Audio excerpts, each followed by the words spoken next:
শুভ সকাল মিষ্টি মিষ্টি বন্ধুরা, গাইঘাটার এই ছোট্ট গ্রাম থেকে আমি টগরি চলে আসলাম এই সকালবেলা। আর যাচ্ছি এখন দোকানে। তো সকালবেলা দেখো এই পাশে দোকানটা আছে, সেই দোকানে যাচ্ছি মুড়ি আনতে। তো অনেক দিন ধরে মানে মুড়ি নেই, তো আজকে দুধ দিয়ে আম দিয়ে খাবো বলে তাই এখন মুড়ি নিতে আসলাম। তো পাশেই দোকানটার থেকেই নিতে এসেছি। আর এখন সকাল 7:30-8টা মতন বাজে, কাজবাজ কিছুই করিনি, সবে ঘুম থেকে উঠলাম। আর এতটা গরম পড়েছে কি বলবো, প্রচণ্ড গরম পড়েছে, কিছুই ভালো লাগছে না। তো মুড়িটা নিতে এসেছি এই সকালবেলা। দেখেছো কতটা রোদ উঠেছে, সে আর মানে বলার মতন না। সকালে 7টা 7:30 মতন বাজে, তাই এতটা রোদ। আর দুপুর হলে কি না কি হবে। তো চলো দোকানে চলে এসেছি, দোকান থেকে জিনিসগুলো নিয়ে তারপরে বাড়ি।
তো গ্রামের দোকান তো, আর যেহেতু নতুন করেছে সেরকম সব কিছু এখনও তুলে পারিনি, আর সেরকম বিক্রিও হয় না, কারণ একদমই নতুন দোকানটা হয়েছে প্রায় 5-6 মাস মতন।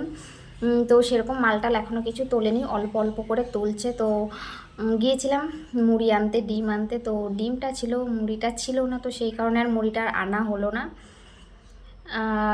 নেহার জন্য একটা ম্যাগি নিয়ে এসেছি, সকালে তো খেতে হবে। আরও বলছিল যে দুধ টুধ খাবে না সকালবেলা। তো দোকানে যখন গেছো একটা ম্যাগি নিয়ে এসেছে, তো ম্যাগি করে দিলাম ওকে। ম্যাগি খেয়ে এখনও পড়তে বসেছে। আর নেহার আজকে হলো স্কুল শুরু হয়ে গেছে, যেহেতু আজকে 10 তারিখ স্কুলটা শুরু হয়ে গেছে, ওকে স্কুলে নিয়ে যেতে হবে। তো সকাল সকাল ঘুম থেকে যেহেতু উঠেছে, ওকে খাইয়ে দিলাম। আর এখনও পড়তে বসে গেছে। তো এদিক দিয়ে আমিও ছাতুটাতু খেয়ে নেব। এখনও ছাতুটাতু খাইনি, এসে জাস্ট এই যে মানে ওকে ম্যাগিটা করে দিয়ে এই যে বসেছে। আর ফ্যানও চালানো যাচ্ছে না, কারণ ফ্যান চালালে কথাগুলো তোমরা ভালো বুঝতে পারবে না।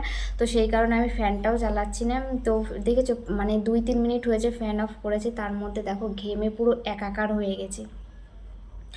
তো চলো এখন একটু এই যে কাজে মানে কাজ করব, কাজ টাজ করে উঠে তারপরে যাই হোক ছাতু খেয়ে নেব, তারপরে ভাত টাত বসিয়ে দেবো। যেহেতু আজকে স্কুল আছে, টাইম টু টাইম তো করতেই হবে, তা না হলে আবার লেট হয়ে যাবে। তো চলো তোমরা ভিডিওটা কেউ স্কিপ করো না, স্কিপ না করে পুরোটা দেখতে থাকো। আশা করি তোমাদের ভিডিওটা ভালো লাগবে। তো চলো ঝটপট করে মেশিনের কাজটা করে নিই, তারপর আবার ফিরে আসছি তোমাদের কাছে। সকাল হলেই দেখো বরমশাই কি রান্না হবে, কি রান্না করব, তো সকাল হলেই সবজি বানিয়ে দেয় আমাকে। তো আজকেও দেখো সকাল সকাল উঠেই ওর কাজ, মানে ঘরে যদি সবজি থাকে তো কখন ও আগে বানিয়ে দেবে। তো প্রায় ও সবজি আমাকেই সব কিছু কেটে কুটে দেয়, তোমরা তো দেখেছো। আমার কিন্তু সেরকম কাটতে হয় না, বাড়িতে ও যদি থাকে সেদিনকে ওই কেটে দেয়, আর যেদিনকে কাজে চলে যায় সেদিনকে আমারই কেটে নিতে হয়। তো এদিকে দেখো কুমড়ো কেটে নিয়েছে, পটল কেটে নিয়েছে, আর বেগুন কেটে নিয়েছে।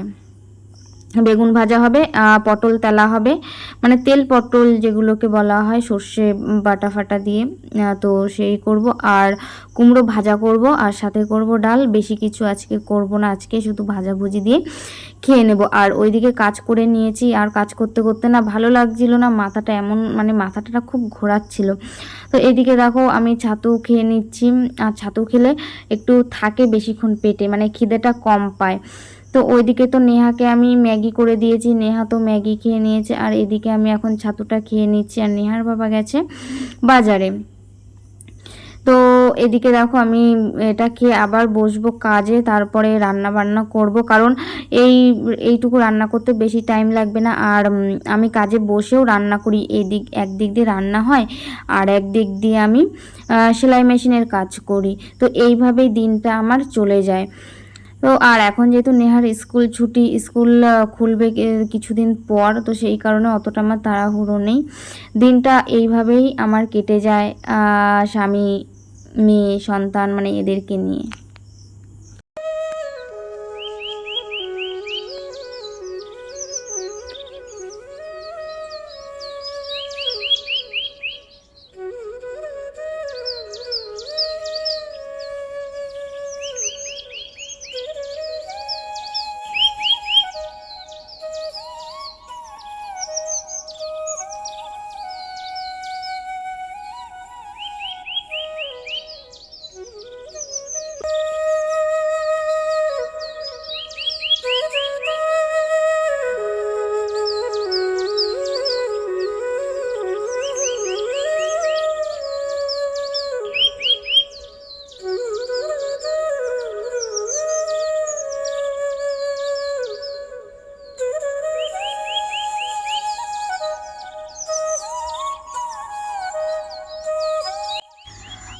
সকালবেলা দেখো এইদিকে ফোন করা হয়েছিল যে নেহার মামা যখন আসবে তো পরোটা নিয়ে আসার জন্য। অনেক দিন থেকে পরোটা খেতে ইচ্ছা করছিল।